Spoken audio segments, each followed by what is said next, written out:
Let's go. What a lovely day! Andy, there's a whole world out there. Jump in.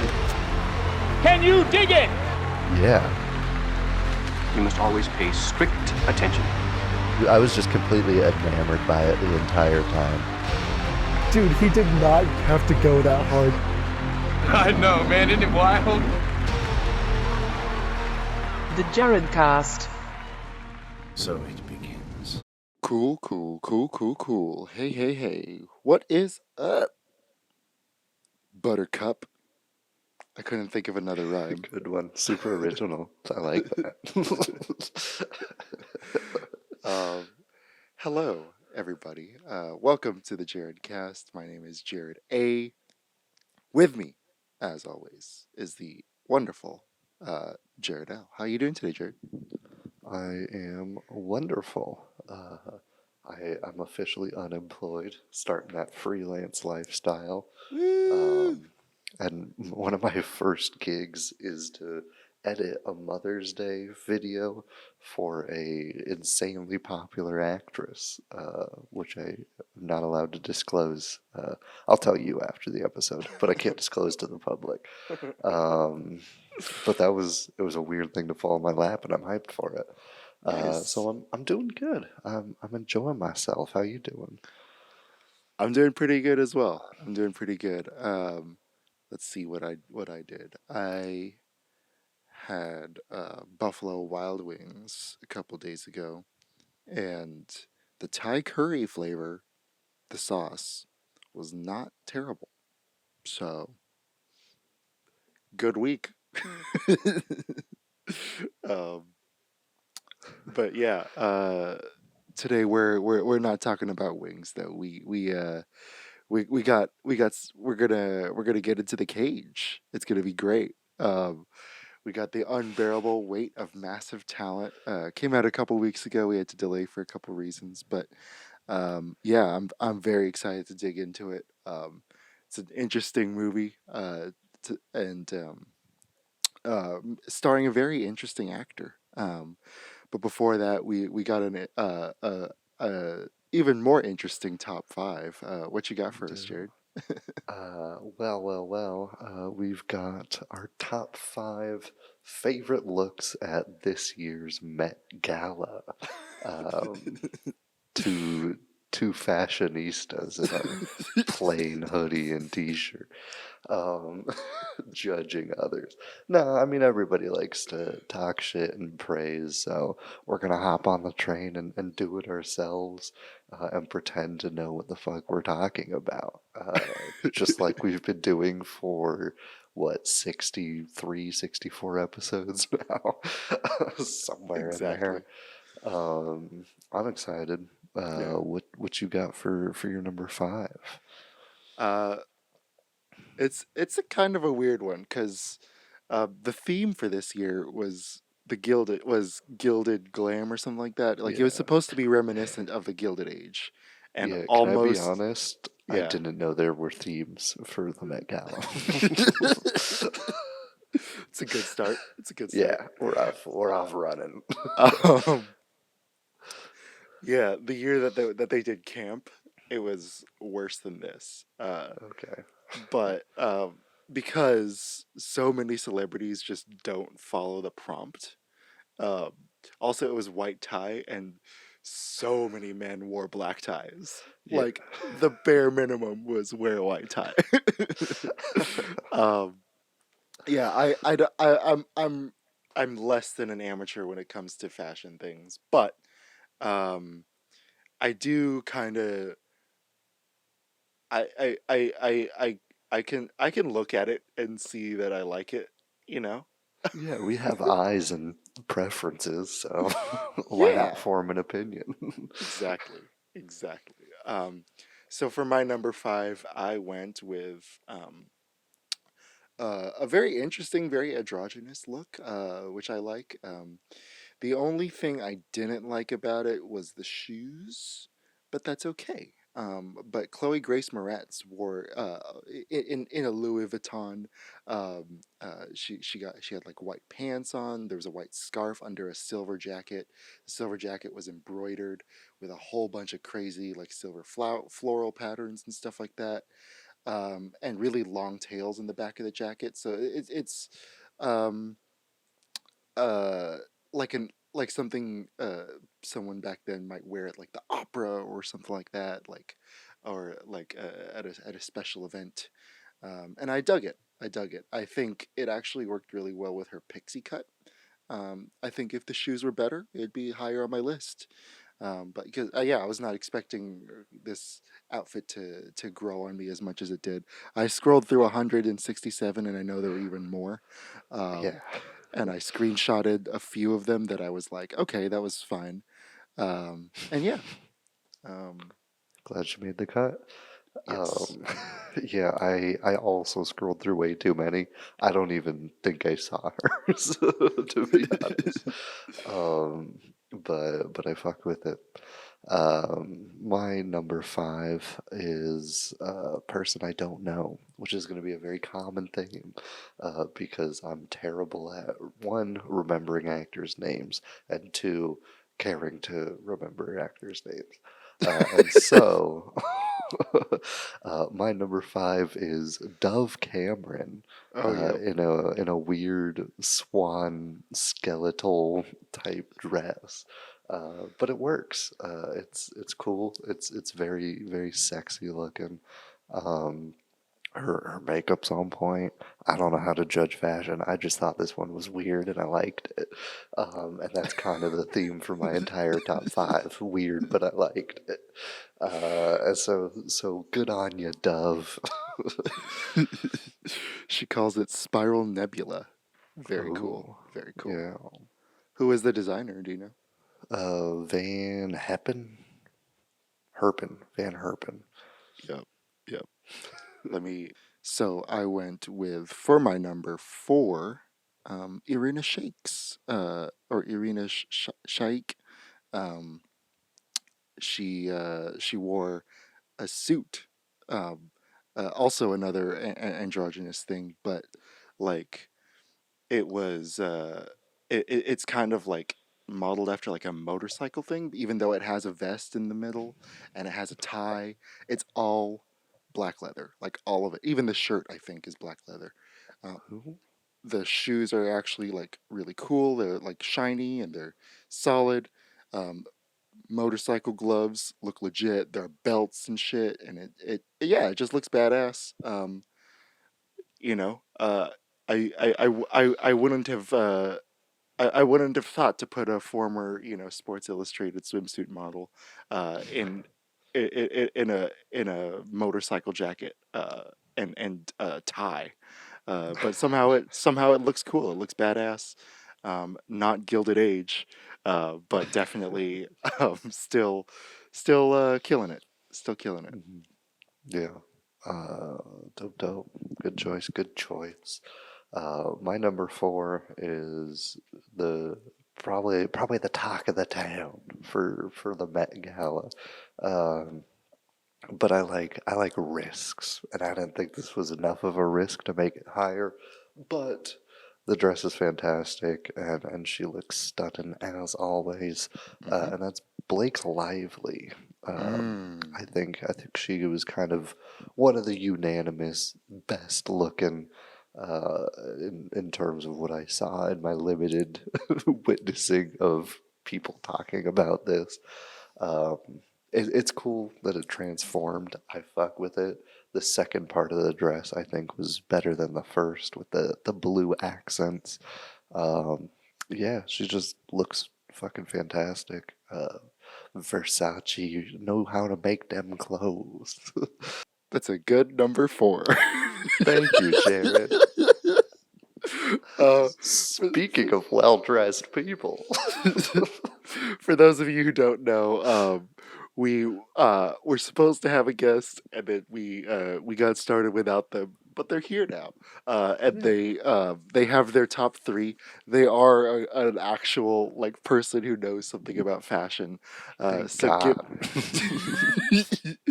so give a round of applause. Give a warm welcome to our friend who was here a couple episodes ago, Pauline Urban. What's up? What's up? How you doing? Hello. Thank you so much for having me back. I'm very excited to be back. Hell yeah, hell Of yeah. course. Yeah. So, what are your like overall impressions of the gala, and then what is your top three or number three? My overall impressions, I first of all was a little confused about the theme, if only because days before when I was like looking at the theme, it said one thing, and then like on the night of, everyone was talking about gilded glamour, which was not what was talked about in the days before. Right. So I wonder if that contributed to some of the misses at at the at the gala, Yeah. or if I don't know what the brief looks like for the designers who go.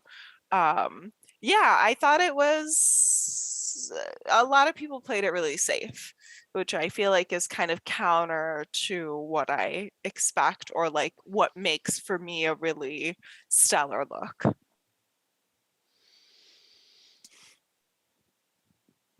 Yeah, man. I agree. So many. I mentioned earlier, like the thing was supposed to be white tie, and so many dudes just showed up in their regular black tie tux, like didn't even Yeah, bother to yeah. adjust. It was definitely interesting. Who is your number three? Your third best outfit? My number three is actually going to be someone who is a man who didn't go white tie, so I'm going a little against. But Sacrilege. I thought his explanation of the look, and like I got it immediately when he came in, and then the explanation gave it more. And so my number three is actually going to be Riz Ahmed, Mm, who like as soon as I saw those like revolutionary style boots, I was like, you yeah. got it. You know what's going on. And then like, seeing the rest of the outfit as like this sort of workman's shirt and pants with like the almost like wife beater-esque tank underneath or a shirt underneath. I was like, I understand. I know where you're going. This is definitely the type of thing that I expected people to maybe pull deeper references from, of like Gilded Age is kind of the first time that the textile industry really started going, and so there was a lot more talk about like workers' rights and immigrant labor and all of those kinds of things, and I was really pleased to see at least one person pull that reference and then talk about it on the red carpet. And I always appreciate when there is a backstory, but I don't feel like it can make the whole outfit. Like I have to be able to Yeah. get it as soon as I look at it. If that makes sense. Yeah. No, that makes total sense. I love the chain especially. The chain, yeah, that brought it into Hmm. like today and like very Yeah. modernized it. It wasn't just like a historical take. I really liked it. Yeah. That might be the only outfit I would actually wear at the that I saw there from there. Um my number three is um it's maybe the most on theme that I saw at the from the slideshow that I looked at, because it actually does have like some like it matches a lot of the historical dresses that I was looking at from just Google and Wikipedia and stuff like that. And yeah, everything from the skirt to the corset to the gloves. The gloves were fingerless, which I think is a modern a bit of a modern thing. The only reason I have Billie Eilish at number three is because the um, the gloves didn't really match the green part of the corset, and that was like the only thing that like bugged me. But other than that, like uh the flowers really like awesome on the center of the top part, and the bottom part is champagne color, which not a lot of people did, and I like champagne as a color to wear. I also just like drinking champagne, so I'm a little biased. And so yeah, I went with Billie Eilish for my number 3. I think she killed it. Nice. Yeah, narrowly missed my list. Um, I feel weird talking about him because I know jack shit. I just wear plain t-shirts. But there is one man who can wear whatever the fuck he wants, and he'll always look good, and I'll always appreciate it. And that is Mr. Anderson .Paak. Yup. Out here looking like my grandma's couch in the best way possible. I love the white shoes, like leathery black pants, and just from there it gets insane, and I love it. The textures on his outer coat are fantastic. I love that you can like see the ridges of every flower. The baby blue shirt underneath pops but doesn't distract. He does have a black tie, but I forgive him because it would not work with a white one at all. No. And the hair is insane. But the glasses with the chain is fantastic. I just love it. I love anything he does. Watching him kind of strut and dance his way into the event was fantastic. I love our boy Anderson. I love wig era Anderson .Paak so much. It's so awesome. I love that he can't like get over how much fun it is. Just like even his Grammy speech, he took his hair. It's amazing. It's amazing. Yeah, one thing I love about Anderson .Paak at any event, especially at the Met Gala, is he always looks like he's having fun. Yeah. And that's so great to watch, no matter what he's wearing. Hell yeah, hell yeah. He's also making a movie. Maybe we'll talk about it on here someday. Yeah. Very cool. Very cool. What's your number 2, Pauline? All right, my number 2, and I was really that my top 2 were really neck and neck. I only just decided when I wrote them out so that I wouldn't forget. My number 2 is gonna be Lizzo. Ooh. Lizzo in her beautiful embroidered gold coat with the corset underneath and the hair that was very much given me like when ladies are taking their hair down at the end of the night from that time period, or like just woke up and it's still, you know, kind of set from the night before.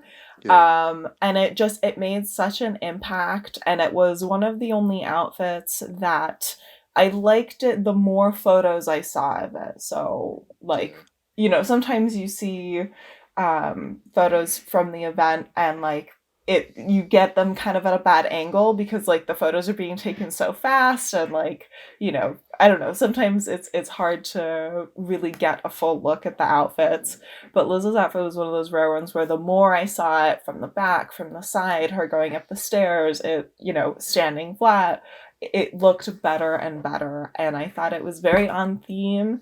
You know, it's literally gilded in terms of the color, but I thought the corset really nailed the silhouette of the time, and it had that grandeur, that opulence. It had all the texture that I expect from that era, and I couldn't stop looking at her. She looked amazing. Hell yeah, hell yeah. What do you think the mindset was behind the detached part, the bottom part of the dress, where it was like kind of hanging loose? I think that really just modernizes it really well. Yeah. From what I could tell. Yeah, I mean, showing just a little bit of skin, right? Same with the corset, sort of, right? It had a little bit of the shoulder showing when she kind of shrugged off the cape or the jacket. Yeah. Yeah, I think just to add like a visual element, and also, you know, there's so much fabric, there's so much happening, and you can't see much of Lizzo in it. Right. So having that little peekaboo moment at the bottom, I think helps cut through the look just a bit and give you some separation, so it's not just this like shapeless garment. Hell yeah, hell yeah. Very cool. She narrowly missed my list. I thought it was a great outfit. My number 2 is not an actor. They were a photographer for many years, and then they directed one of my favorite movies of the previous decade, and I think the best cinematic interpretation of Emma.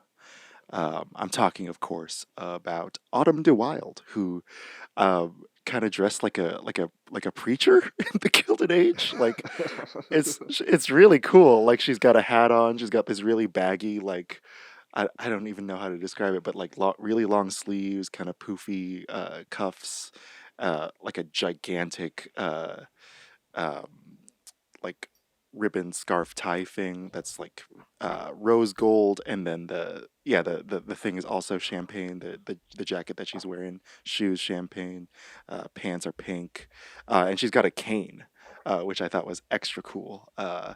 And I also looked up like her on set, like on the set of Emma, and she kind of dresses like this, like normally, just like with regular like colors, which I love. I think that's absolutely great, and so I'm excited to see Autumn de Wilde's next feature film, and I was very excited to see her on the red carpet here. I thought she was great. Hell yeah.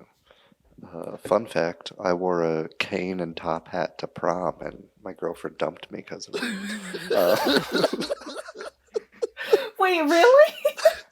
I mean, among other reasons, but it definitely, That was the straw that broke the camel's back. Yeah. Oh my god. And I regret nothing because it was worth it. Uh, Speaking of top hats, my number two, we were complimenting the androgynous looks earlier in the pre-Pauline days, and this checks that box for me pretty heavily. I think I saw this on a worst dressed list, and I saw, nah, fuck that, I like this shit. And that is Emma Corrin's look. Yup. She's got the yellow plaid overcoat, the way too tall top hat, high top, high heels, I guess. I don't know shit. But she looks fantastic in it. This is gonna sound like an insult, but I mean it the best way. She kind of looks like a racist school child, but like pulling it off.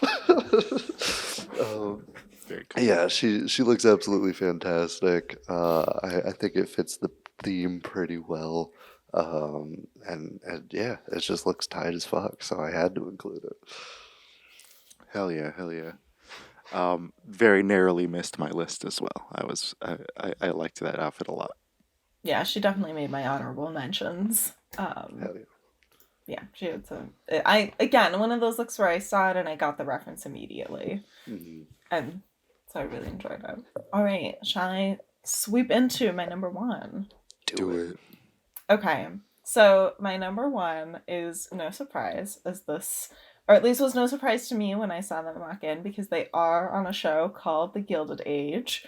And so, I'm sure they have an intimate knowledge of what it feels like to wear, historically accurate period garments. And that person is Christine Baranski, who turned 70 on the day of the Met Gala. Apparently she was one of the people in attendance who was her birthday, and it was also her first Met, and she absolutely killed it in this take on a tuxedo, but it's a cape, but the bottom is a long skirt, and the inside is white, and she's got sunglasses and the hair, and just everything about this look. I think she absolutely nailed the theme. Oh, hell yeah. And I loved every second of it. That corset underneath, at least to me, and I'm not an expert on 1880s, 1890s fashion, but to me it looks like a blend between a woman's corset and a men's corset, because men also did wear corsets at this time to get that sort of almost funnel shape. Yeah. And to me, this looks like it's somewhere in between, which I think is so smart. She was also wearing a corset and looks very comfortable, which I appreciate. I felt like there were some celebrities at the Met this year that had the right shape of silhouette, but looked like it did not fit them at all. Like they just didn't have any fittings, or it was too tight laced, or whatever. Which corsets are, in theory, supposed to be pretty comfortable. They're supposed to fit you really well. You're supposed to be able to do everything you need to do during the day. And I think what really made this the number one for me is those sunglasses. It takes it to this very like baller level for me, where she just looks like she owns 51% of this Met Ball, and she's working it. She didn't take them off. Every photo she has them on, and it again looks like she's just having the time of her life, and I want to have a good time with her. 10 out of 10. Hell yeah. I'm just seeing it for the first time, and the texture on the black parts is so badass. Yeah, I think the black parts, from what I could see, is like a matte sequin. Yeah. And then the inside is just some kind of like regular cotton or linen. But yeah, the texture looks amazing in photo. It all looks good. I can't stop looking at it. Amazing. Yeah. I know I shit on a couple people at the very beginning of the episode not being on theme, but this one was just so badass that I couldn't stop looking at it. I just thought it was really great overall, and I had never heard of this person until this Met Gala. I think they were at the last one, but I didn't know. I hope I'm getting this right. Quanah Chasing Horse is she basically wore both a dress and a jewelry that celebrated her native culture and her indigenous background. I believe she is she's part Lakota and part another tribe. Yeah, it's just really really cool. Prabal Gurung's gown is is aqua, and it's very shimmery. It's very floaty. She kind of looks like she's. I was watching a video of her like walking on the carpet, and she looks like she's actually floating. She looks awesome. The jewelry's all custom from a native jeweler named Lenice Omiaso, a Blackfoot and Cree artist, and yeah, man. I appreciate that, like, theme be damned. I'm gonna show off my culture. I'm gonna show off my where I come from, and I'm gonna make it look more beautiful than anything you're gonna see tonight. And so I really appreciated that. I also like the way the jewelry kind of frames her face tattoos as well, and her face overall. I just think it's really really badass, really awesome. Hell yeah. Yeah, she narrowly missed my list. It was fantastic looking. I appreciate that she just said fuck it and went for it, honestly. Yeah. I think she did address, I did read about her addressing the theme, and she talked about how for the native tribes, this was the time where gold was found in the Black Hills, and so it was, not a Gilded Age for the native peoples, and I think the jewelry has some representation in there, and some storytelling. But yeah, in terms of our understanding of what we mean when we say Gilded Age, it's not exactly that. But I agree, she looked amazing. Also, definitely just barely missed my list. Yeah, that makes it even better. I think we did a whole list without having any crossover with three people on one that we did. Yes. Because unless I just was frozen when you said this person's name, I think we made it. There is one piece of clothing, or I guess an accessory, that I think people were bullied for wearing way more than any other in high school, if you dared make it, and that's vampire teeth. But one man pulled it off, and that was Ashton Sanders. Yep. Looking absolutely fierce and scary. You got the whited out contact lenses, which would normally be cringy too, but it works. It works with just a perfect outfit down below. It's got kind of like a half male corset type vibe, but it just fits him perfectly. The gold lining on the creases of the top and pants is perfect. Down to the fingerless gloves with the little knuckle cutouts, I like a lot. And he's got 2 pairs of spectacles, so what's not to love there? He just looks absolutely badass and a little scary, and so I had to bump him up to my number 1 spot. Love how hard he committed in every Yeah, photo. Jesus. He's in his world and he's Yo. living, and I love that. Yeah, if Anderson Paak was smiling and dancing in every photo, he's like snarling and growling. Yeah. Speaking of actors in their own world, we got we got the unbearable weight of massive talent coming up. We do. But first, we have an unbearable review.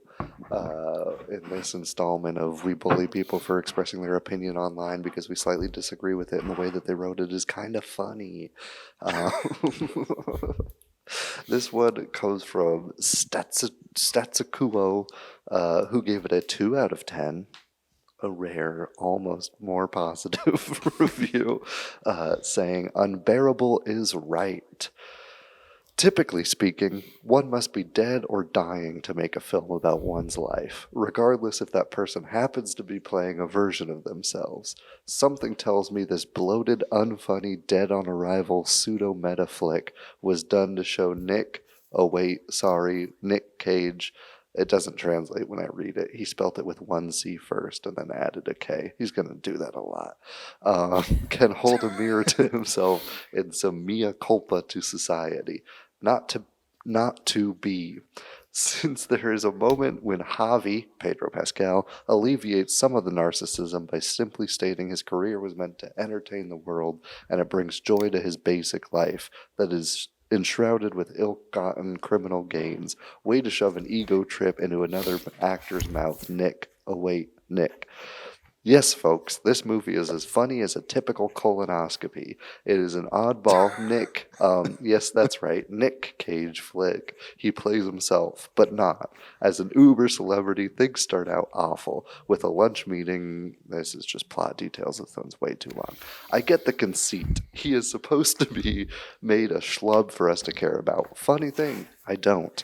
Doubt working class people can identify with a whiny man-child who placates a rich man-child. The solution is to add some odd drug kingpin kidnapping plot that gives them something to do. Then allow the meta to ooze further into the story within the story. Director Cormican isn't that guy. He doesn't have the Michael Gondry or Spike Jonze level intelligence or skill to pull off the meta. Kudos to him for riding the coattails of the Coppola family artistry. By simply changing your name doesn't mean you didn't accept your roles through them. The safety net to do dumb things to gather attention must feel good. For others attempting to go down that route in emulating what should be a failed actor, good luck. Somehow, I think if Nick Cage read this, he'd get a kick over what I wrote here, only because he knows his fallback plan would have been a grape stomper at his uncle's winery. One gets the feeling he enjoys when somebody punches him with insults. Go make Con Air 2 Pose Row already, and leave the over-intellectual tripe to the whiny Ivy League elitists. Damn. Don't even know where to start. Yeah, I cut out 3 paragraphs. I mean, as someone who's supposed to be representing the Nick Cage haters of the world in this discussion, I feel like even that was a little too much. Yeah. It's very personal. And like how I like his review was so like I don't know, like you know that thing where like the bad things that you do, and you see the bad things that you do and like you see other people do them and then it bugs you more. Yeah, I feel like absolutely. that's why he keeps on latching onto Nick Cage's narcissism, because this guy was very narcissistic. Yeah. I feel I feel like it would go. To me, it seems like it's going one step beyond, because at the end he says, "And I bet Nick Cage would like it if you read this," and I'm like, that seems like something you're into. I feel like you want Nick Cage to say bad things about you, Right. and then you know. He had like a half chub waiting for a reply for Nick Cage for Yeah. like a week after writing this. Amazing.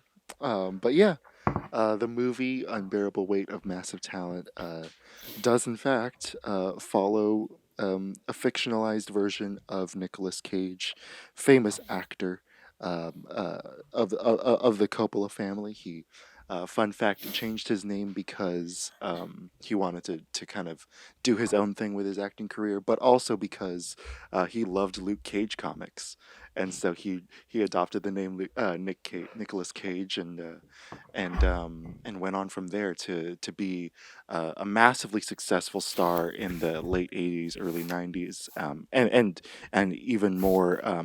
Three action movie box office number ones in 13 months, from 1996 to 1997. He starred in a childhood favorite called National Treasure, Crudes too, and the Crudes as well. And then after the 2008 recession, kind of got into a lot of debt because of his many properties, and has since been taking on so many crazy and such a crazy mix of like bad roles and like really cringy things, to try to get out of debt. I believe he's like for the most part out of the deep water, but I could be wrong about that. And so he's been a little more selective over the past few years. I think this is very, very interesting because he's never really done anything personal to his own, or never really done anything about his own personal life. Even though he's been very vulnerable on screen, he's been very, all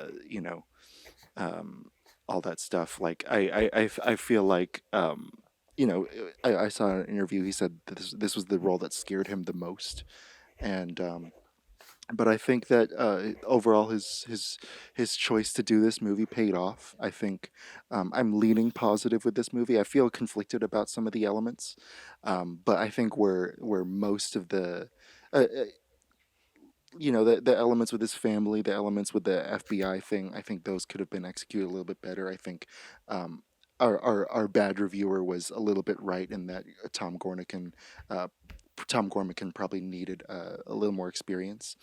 But I think where the real magic is the bromance between Nick Cage and Pedro Pascal. I thought it was so special. I thought their chemistry was out of this world. I think Pedro Pascal really is a fan of Nick Cage, and so it comes across on screen like they really do this really twisted and complicated and beautiful, but also kind of gross.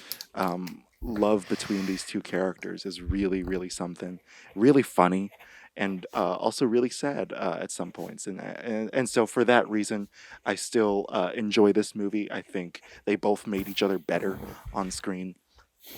I'm gonna give it a 6.6. I thought it was very funny, very cool idea. Could have been executed a little bit better in some aspects, but we'll get into those later. Shall we go to Pauline first, representing someone who does not, who's not a fan of Nicolas Cage? So I should say I have not seen much of his work, and so right, you've just seen the Not the Bees. Yes, that was one of the first Nick Cage movies I saw, and so I feel like I am aware that my judgment of his acting skills is unfair. But I feel like Jared and I have friendship rivalries in many aspects, and one of them is Nick Cage, and like it's been going on for so long that like I can't back down now. So it's definitely a Nick Cage hate in like a playful way, not in a I actually feel like I can have a good understanding of this man's ability as an artist. So I saw it by myself in a very empty theater. There were only a couple others, and I was definitely the only person laughing out loud. which always makes me laugh more because it feels very awkward when there's like maybe 4 or 5 other people and they're just silent the whole time. So just to set the scene of like what my physical experience of watching this movie was. Yeah. But I had a really fun time watching this. I agree with Jared, just like, you know, before we fully dive into it. There were some parts that I felt like could have been developed more or cut altogether. It kind of felt like maybe needed to go one way or the other. But the on-screen chemistry between my beloved Pedro Pascal and Nick Cage was so good, was surprisingly really, really great. I think the trailers from this didn't really do it justice. But they work so well together. They look like they're having an absolute blast in every scene that they share, whether it's dramatic or comedic. I really liked just their take on sort of this, you know, I guess like tough guy, head of a family type thing, but like Pedro Pascal's character is just like this huge softie. And like he's kind of awkward and kind of shy, but like, you know, has the look of like a very cool person, which I thought worked again surprisingly well. Yeah, but there were parts that I thought could be better, and there were parts where I was like, I don't know if this was super necessary to get across what needed to get across in terms of theme, and it also felt that some of the themes were pretty unresolved at the end for me, and so I'm going to give it a solid 6, just above the halfway mark. I would recommend it to people, but it did have some major flaws for me. For sure. Since Pauline shared her experience of the theater, I will too. It was also very empty. I shared my row with one other man who was like sitting in the middle. I was off center. And then right before the movie starts, like as the logos are coming up, he gets up, goes to the other side of me in a much worse seat, just sits down and takes his socks and shoes off and just relaxes the whole time. Okay. But kudos to him for getting comfy, and he enjoyed the movie. Me, however, I was underwhelmed. I had fun, like my other two co-hosts. I thought that Pedro and Nick were easily the highlight of this movie. I think everything else kind of let me down. The entire FBI subplot, I think, was just tacky and not done well. When you have such like a special core of the movie, it was just, it missed the mark. It felt like a Hallmark made for TV movie. No offense to Tiffany Haddish, she's great. I forget the other dudes, he's great. But in this movie, they didn't have anything to chew on. It was just lackluster anytime most of the supporting cast was on screen. I liked the family conflict, but I think they missed the mark with it. I think they had the root of something great here, but I think they just kind of didn't fulfill my expectation or what they wanted to do with the movie. I don't know if it was studio interference or lack of directing experience or just writing at the core, but it just, everything felt kind of unfulfilling. It felt kind of unresolved. But that said, I still had a lot of fun in this movie, which is kind of at the end of the day what Nick Cage movies tend to be for. But when you're leaning so hard into almost making it like a meta commentary on his career and his family life and all this, you kind of have to go all the way in or not at all, and I don't think they really committed to either. So I just left kind of feeling underwhelmed by it. Because I had higher expectations, I think that also hurt my score a bit, but I'm feeling like a 5.4 on this one. I just wasn't too impressed.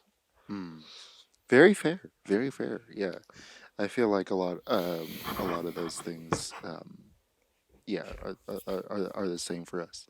Um, Mhm. but yeah, for my movie experience, actually, I saw it with like a bunch of seniors. Um, and like I'm surprised they didn't laugh harder because they are more familiar with the filmography and the references. I'm assuming, I don't know, Mhm. but they've lived longer than I have. But I was treating it like it was opening night on like a Marvel movie. I was cheering and laughing and shit. When the fact that they opened on like Con Air, I was like, Mhm. yes, yes, thank you. Yeah. Like they did the fan service, I think, pretty well. Mhm. But yeah, I also agree. I think um, I was excited to hear that Tiffany Haddish was in the movie. Like I really liked her in Girls Trip and in a few Mhm. other movies. Um, but in this one, she doesn't really have much to do. I do like the when he's like trying to be a spy. I like that part of it when he Yeah. like accidentally poisons himself and then tries to get the antidote. I thought that was great. But yeah, like I feel like if you cut the FBI thing or maybe not even maybe cut the family thing and then that way you can focus on the FBI thing. And the movie still won't have to sacrifice any screen time for anything else. I think that would be excellent. But I don't Yeah. know. I don't know. Because the thing with the family is also has like potential. Like, um, Yeah. I um, I feel like Lily Moshin, you know, killed it in some scenes, but then others quite didn't quite miss it, and so I wonder if that's just they chose the wrong take or something like that. I don't think she's like terrible, but I feel like the whole thing with the daughter was very um yeah very inconsequential. Yeah. And I would have felt a greater sense of urgency if maybe I don't know, Javi was taken hostage instead, you know, and Nick Cage Yeah. has to rescue him on his own. Yeah, it Um, feels like there's three movies in this, and only one of them is like worth watching. Like yeah, I don't know, they like started writing three different things, and I'm like, we'll just throw them together and we'll be good. yeah, Yeah, it felt like and this is the way I feel about most movies that are like shot in a really beautiful location but fall flat is like this was an excuse for the cast and crew to go on vacation to Spain. And all of the parts where they're in vacation on vacation in Spain are great. yeah, And Yeah, all of the other parts are like, why is this in the movie? yeah, And it sort of felt in like this sort of in the middle place for me where like it either needed more of the family stuff or less. It either needed more of the FBI stuff or less. But it like fell in that like sort of awkward middle place yeah, where like especially with the FBI stuff, like you have Tiffany Haddish who has some great comedic and dramatic acting chops. Like she is I'm excited to see her in everything she's in. And it just felt underutilized. It felt yeah, like she's there for one scene, the scene where she's like guiding him through the sort of like heist infiltration moment. That scene was great. And then everything else, it was like why have her in this movie if you're not going to use her yeah, skills, or or maybe the script just wasn't quite, it didn't quite push to that point. I don't know. Yeah, it just felt in that weird in between. There either needed to be more family stuff that was like deeper and more dramatic, like more time with the daughter, or there needed to be way less of it, right? I feel like the you're a busy, workaholic, we don't see you ever, I don't feel close to you, it's such an easy thing to set up. Like it's hmm, such a trope that people understand right away. Why are we spending so much time setting it up in the first, 25-30 minutes of the movie? yeah, Or go deeper with it, give us more backstory, more understanding about these characters. But it just felt like a too drawn out intro to a conflict that viewers know well and could have gotten in one scene. yeah. Like there are good moments for the spy stuff and the family stuff, but it's never. Well, it's not like a good plot line. It's not good overall. Like what Jared mentioned earlier, where Nick Cage drugs himself. Like it's a great scene. It was funny. It was kind of the peak of the FBI plot line for me. And then with like the family stuff, like the ending is real sweet. But just pick one. You don't need three different things happening because you're not gonna satisfy any of them in 2 hours. Yeah, man. It didn't help either that like they were both kind of heavily drenched in cliche in the dialogue, and and then the central conflict was not, so they stuck out even more because of that. Yeah, I agree with both of you and what you were saying. Yeah. It makes me wonder if this movie is like secretly genius because it feels like Pedro Pascal's character wrote the movie we watched with like no experience writing scripts, kind of just a fan of Nick Cage and wanted to make a movie with Nick Cage. Like, is this the greatest movie ever made? And I'm just too dumb to like put that together. And when they like started sort of doing the thing where like they're saying what they want in their script and it's happening on screen, I again had that feeling of like more of this, like make this so ridiculous, so cliche that it's just like one punchline after the other, and I just never quite got there for me. Like they had a few moments where it worked, and then obviously like the sort of reveal ending did that, but I wish maybe had they had a moment where like Pedro describes the script and you realize that like the beginning of the movie also had beats that were in the like in story screenplay. I don't know. Yeah, I feel the same way, Jared, where I was like, am I missing? Is there more, or is it like just these few moments that are lining up? Like it felt like a missed opportunity. Yeah, when they in the beginning when they're running through the woods and he like starts acting out a play out of nowhere, I thought the whole movie was gonna be like filmed in the world and Pedro was just like manipulating Nick Cage to like act in his movie. And I thought that was gonna be it. And it was gonna be like crazy meta and like weird and way over the top. And then it just fizzled. Yeah, man. Yeah. It didn't help too that we did such a deep dive on adaptation earlier in the show. Adaptation. Did you haven't seen it, right, Pauline? I don't think so. No. So Nick Cage plays Charlie Kaufman, the screenwriter, and his fictional twin brother, and they're both struggling to write the movie that they're in, with Meryl Streep and Chris Cooper, and it's.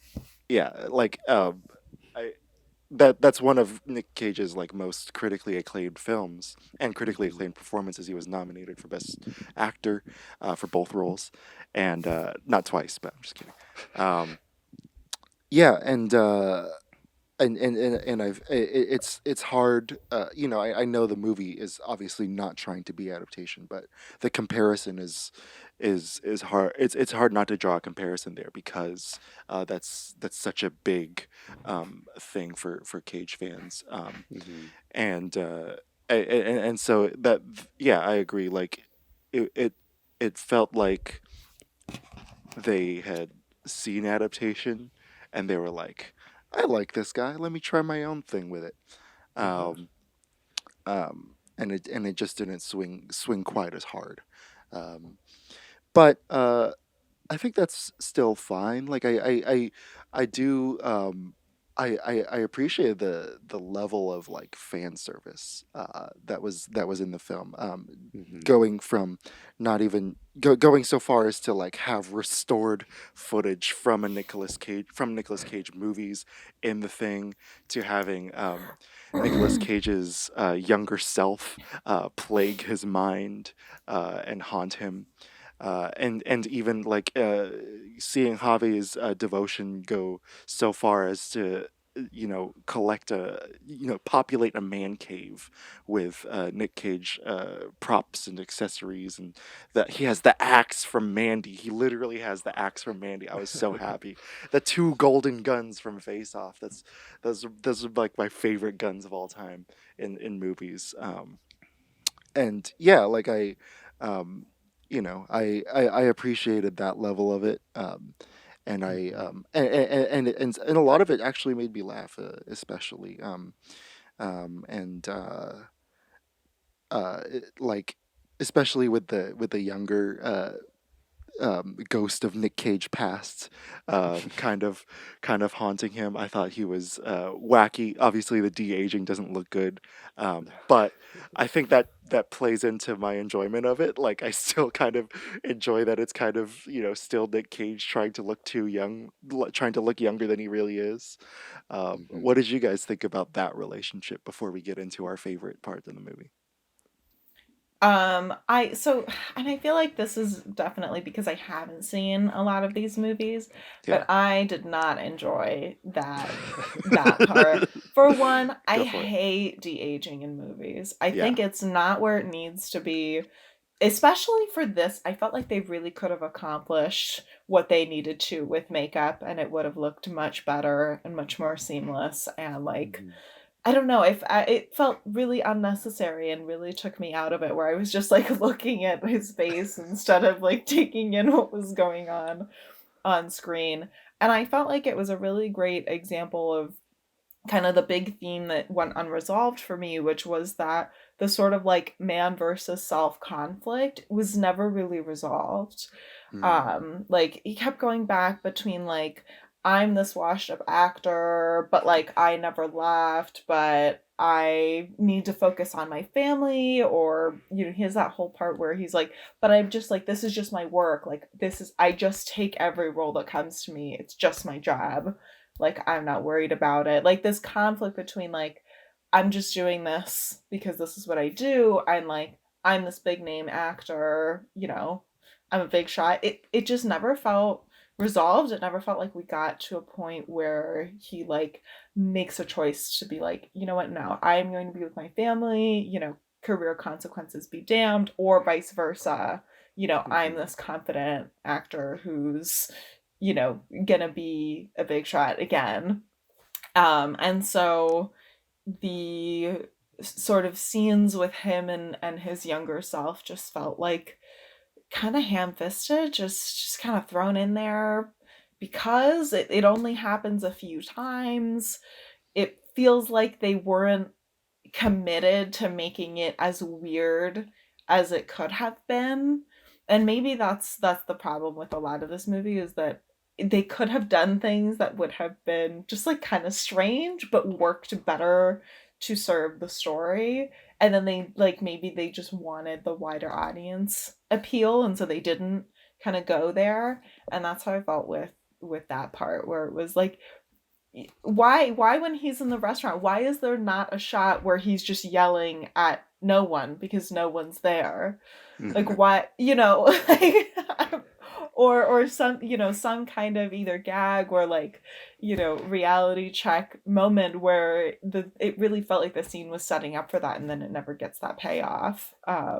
Yeah, I don't know, it just it really reflected the parts of the movie or the themes that were just like kind of like at the end it's just dropped because they go to this premiere and everything's solved. And it's like, whoa, wait a minute. We had all this internal conflict that got overshadowed by the action at the, in the last bit of the movie.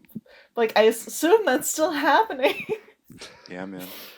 Yeah, I kind of fall somewhere in between you guys. I think if there was a movie that like needed to turn the insanity up to 11, it was this, and I don't think they did, and I think they really should have, because it would have helped what Pauline was saying. It would have helped the de-aging be like, yeah, whatever, like who cares? Of course it's gonna be bad, and I don't think they were quite there. I do like all the Nick Cage references, though. I think there's even quotes from like Matchstick Man, shit like that. Like they go deep with it, which I appreciated. However, you can kind of substitute any actor with Nick Cage. You just have to change the props and some of the dialogue around. It could have been Denzel. It could have been Tom Cruise. It could have been anybody. And I think they needed to like really lean into just batshit insanity to make it special, and I don't think they quite did that. But it's fucking cool to see the axe from Mandy and the guns from Face Off and like the weird shrine and all these like quotes and references and Con Air and it was cool to see. And so like as a fan of Nick Cage, I was like, ah, fuck yeah. But at the end of the day, I don't think it made it a great movie because they did that, you know? You guys don't think Nick grabbing himself by the collar and kissing him on the mouth was weird enough? There were great That was pretty times, weird. That was but a good moment. But yeah. like there's obvious exceptions, but like for being a Nick Cage as like the internet caricature of Nick Cage, Yeah. you can fucking do whatever. He could skydive into Spain if you wanted, like ass naked, and we would have accepted it. Yeah. But they just kind of played it safe at every turn. Besides, I'm disappointed he didn't do the alphabet. I was Yeah. expecting the alphabet, or expecting the thing from Vampire's Kiss. That look. It's okay. It's fine. But I think the thing that we all kind of universally praised was the relationship between Nick and Pedro. Pauline, as a massive Pedro Pascal fan, why don't you give us your notes on that?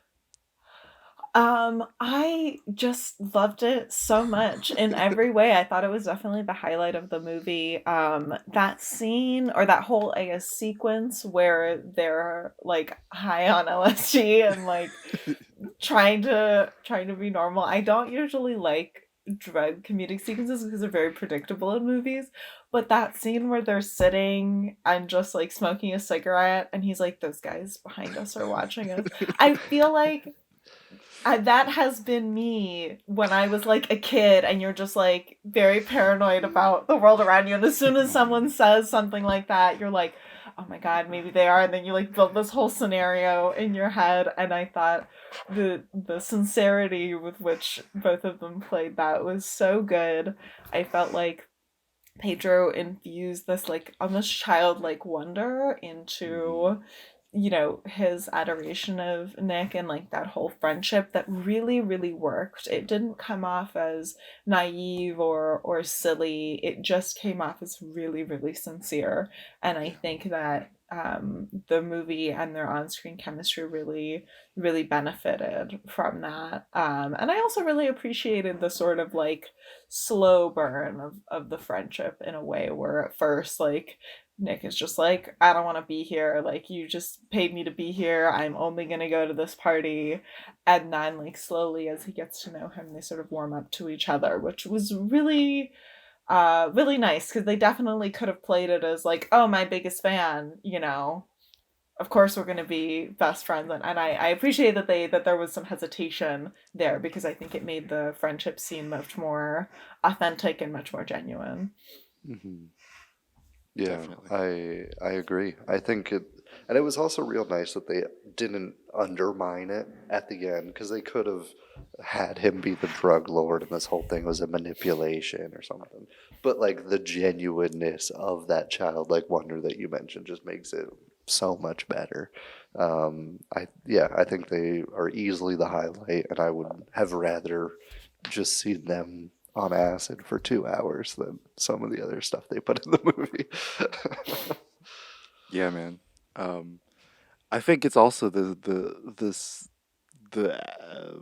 aspect of the film that the filmmaker cared about the most because I also noticed like that the technique was better. Like it was like whenever they were in play as a kind of bro couple, like there's the scene when he's being recruited by the FBI, and Tiffany Haddish is explaining why it's absolutely necessary for them to for this thing to happen and why he needs to do this, and he's already grown to love this dude, this man, and he's already decided to go to his birthday party as his friend, and then before he makes the decision, while she's still talking about it, we cut to the party, and we cut to him, and there's like this really awesome slow motion push in to Nick Cage where he's already made the decision to betray his friend, and he's looking at him from a distance, and I just thought that was so gorgeous. That was such a beautiful editing moment,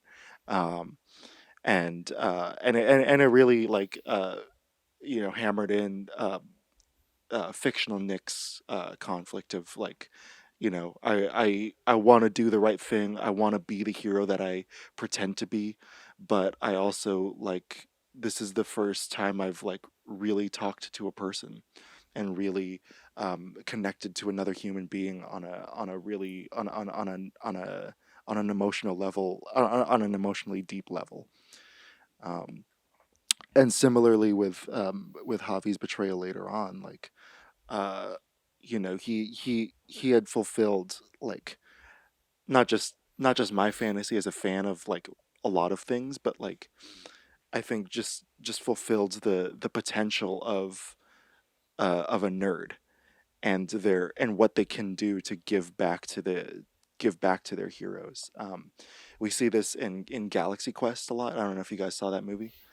Um, but the idea of the fans giving back to their heroes was always really powerful to me, and always something that I've kind of in my own silly dreams fantasized about, like what I could tell to my favorite filmmakers and what I can what could I say to them to make them feel better on a bad day, you know.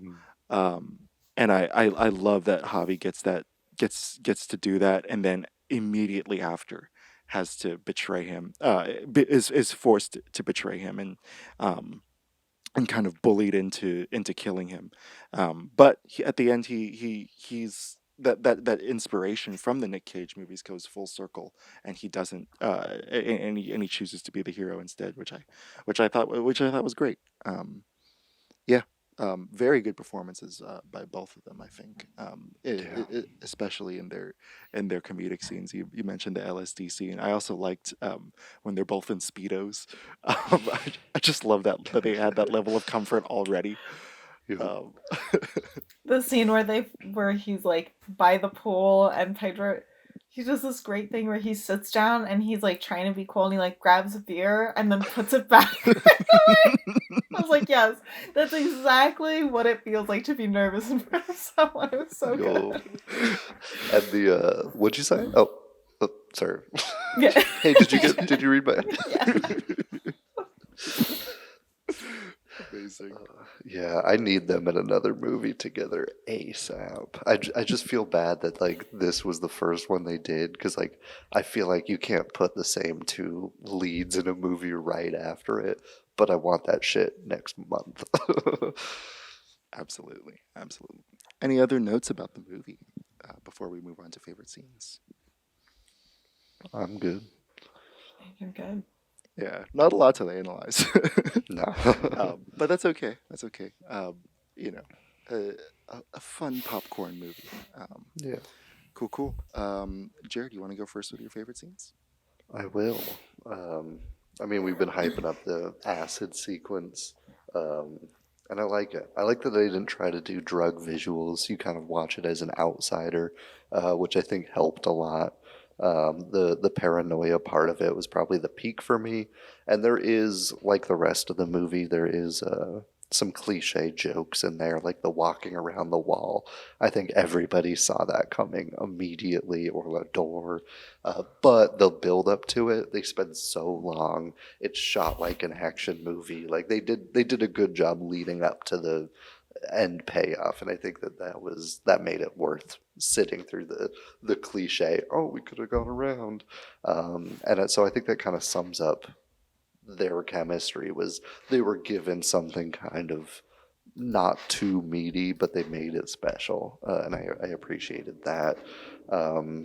When he drugs himself and he's climbing on the wall, I think that was, even though it's a voiceover role, I think it was Tiffany Haddish's best part of the movie. Her yelling action got a audible laugh from everybody in my theater.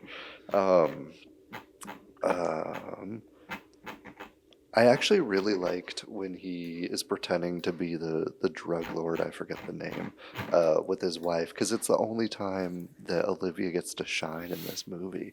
You actually get to see her, like, one, fucking do something, like, for once in this film, and two, absolutely kill it. The way she, like, upstages him so hard was so cool to see, and it kind of set the stage for the whole rest of the sequence where they try to save the daughter, and it made that section kind of worthwhile, and so I really appreciated that too. Hell yeah. Pauline? So I have a favorite, I guess, Easter egg that I noticed, which the both of you already sort of spoken of, like lines and little things that you notice. What I noticed was in the scene where he accidentally drugs himself when he's like trying in the like control room trying to set up the security cameras. There's a shot from above, like looking down the room, and the mouse pad on the desk is a collage of Nick Cage's face. And I saw that and I just started laughing so hard because it's such a ridiculous little detail that I just love noticing when, like, you know, the set designer just really does their job. And it was so good. But I think my favorite scene overall, the wall scene, which you already talked about, was great. But I think it was topped by the scene where they switch shoes, which was so silly. And again, one of the only scenes where I felt like they went weird enough, where I was like, what is happening in this scene right now? Like, what's going on? Yeah. But it was just so genuine, so weird. It captured, again, like, I felt like the awkwardness of the situation, like the dramatic irony, it played up the sort of feeling of like you don't know if they both know the reveal or if they're about to both be surprised.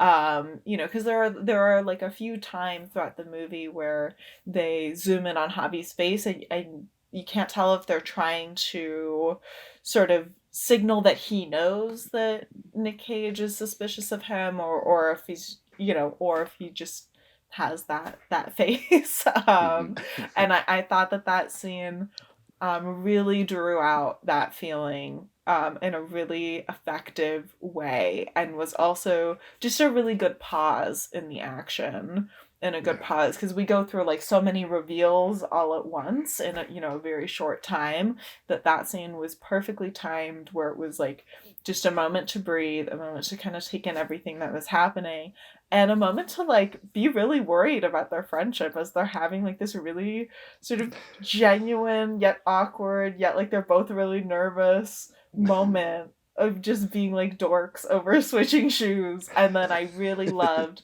that it came back later for, you know, a couple of comedic lines. It sort of had that full circle. Yeah. Also, not at all a fair trade. No. No.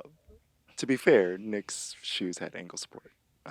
Okay, well, that's... Did they? They were just slip-on Vans. I'm just kidding. They didn't have ankle support. I'm just kidding. Yeah, those were some of my favorite scenes. I also love the scene where they first connect and kind of and jump off the cliff literally together. I thought that was so sweet and so like and that was the moment where the like I was sold on that relationship for sure. I also love the awkward scene by the pool. What'd you say? What else? I love the build up to their confrontation. Not just the switching shoes, but like right before that when they're both kind of setting up to kill each other. And there's this really amazing shot where Nick looks at the disgusting statue of himself, and his face kind of melts in with the reflection of his face melts in with the statue. I thought that was really gorgeous. I think like actually seeing the man cave for the first time, I kind of suspected that he had something like that in this movie. I was like, they're gonna show us more props. I know they're gonna show us more props. I'm just gonna wait. And I'm glad that they chose that moment because it's like, oh man, like, are there drugs in here? Are there guns in here? I thought that was a good little sequence. And yeah, the LSD scene was just it's just unbeatable, man. It's so lovely. It's so beautiful. I also like Gabriella kind of bringing him out of bed and dragging him out of bed. I love that they watched Paddington 2 together. I thought that was so perfect. That was so perfect because Paddington 2 really is that good. It really is that good, and so I'm happy that they paid homage to it in that way, even though it has nothing to do with this film. But yeah. Thank you for the LSD scene. Sorry, the LSD scene has maybe my favorite line in it. When he's like, "You're a much better driver than me." I forgot what movie. He's like, "That was the stunt team." He's like, "No, I saw the special featurette on it. You did it." So good. Amazing. And I've seen those special features for National Treasure, so I know he's right. Alrighty, folks. Thank you guys for doing this. This was a lot of fun. Thank you for letting me force you to finally watch a Nick Cage movie. You know, and this movie did make me want to see more Nick Cage movies. So it succeeded in for the first time ever wanting to watch a Nick Cage movie, which Jared has been unsuccessful in convincing me to do for many years. All right, I know what I'm picking next for movie night. Alrighty, and thank you, Jared, for doing this. Of course, happy to be here as always. All right, thank you so much for having me. Yeah, thanks for joining again. Show. All right, folks. You can find the Jared Cast on Instagram, Facebook, Twitter, the works, and you can watch The Unbearable Weight of Massive Talent still in theaters if you haven't already. I don't know why you would sit through all of that. That was 80 minutes of that. But anyway, have a good day. We love you. Goodbye.